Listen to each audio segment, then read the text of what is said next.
మిథున రాశి వారు ఈ వారం వివిధ రూపాల్లో ఉద్యోగపరమైనటువంటి అంశాల్లో చర్చలు జరుపుతుంటారు.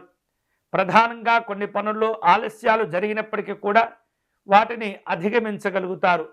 దీర్ఘకాలికమైనటువంటి అప్పుల భారాల నుండి బయటపడతారు. సోదరులతో ఇతరులతో ఉన్నటువంటి ఆస్తి వివాదాలను పరిష్కారం చేసుకునే ప్రయత్నాలు చేస్తుంటారు. ఉద్యోగాల పరంగా అనుకూలమైనటువంటి వాతావరణాన్ని పొందుతుంటారు. అన్ని రంగాల వారు శ్రమతో కూడినటువంటి ఫలితాలను పొందుతుంటారు. అయితే ఎంత కష్టపడితే అంత ప్రయోజనం అన్నటువంటి విధంగా ఉండబోతుంది. ఆధ్యాత్మిక దైవ చింతన కార్యక్రమాల్లో పాల్గొంటూ ఉంటారు. ముఖ్యమైనటువంటి విషయాల్లో మిథున రాశి వారు ఆత్మీయుల యొక్క సలహాలు సూచనలు తీసుకునే ప్రయత్నాలు చేస్తుంటారు. అలా దగ్గర వ్యక్తులతో సలహాలు పొందడం కూడా మంచిదే. ఇక ఈ వారం ఆర్థిక స్థితిగతులు క్రమక్రమంగా వృద్ధి చెందుతూ ఉంటాయి. వారం చివరలలో కొన్ని పనుల్లో ఒత్తిడి పెరుగుతుంది. వ్యయ ప్రయాసలు కూడా పెరుగుతూ ఉంటాయి. కష్టం ఉన్నప్పటికీ కూడా ఫలితాలు కూడా ఉండబోతున్నాయి.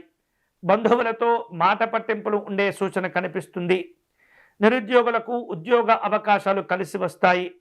వ్యాపారాల్లో మాత్రం లాభసాటిగా ఉండబోతుంది. సంతాన సంబంధమైనటువంటి శుభవార్తలు కూడా అందుతూ ఉంటాయి. వివిధ రూపాల్లో పెద్దవారితో సమావేశమయ్యే ప్రయత్నాలు ఉంటాయి. ఈ వారం ఈ మిథున రాశి వారు మరిన్ని శుభకరమైనటువంటి ఫలితాలను పొందేందుకై వీలైనప్పుడల్లా ఆధ్యాత్మిక కార్యక్రమాల్లో పాల్గొంటూ ఉండడం మంచిది. ముఖ్యంగా సమయం దొరికినప్పుడు ఇష్టదైవాన్ని స్మరణ చేసుకుంటూ ఉండాలి. ధ్యానం చేసుకుంటూ ఉండాలి. ఉపాసనా బలాన్ని పెంచుకుంటూ ఉండాలి. పరమేశ్వరుని యొక్క ఆరాధన విశేష శుభ ఫలితాలను కలుగచేస్తుంది. శివాలయంలో రుద్రాభిషేకం నిర్వహించడం మంచిది.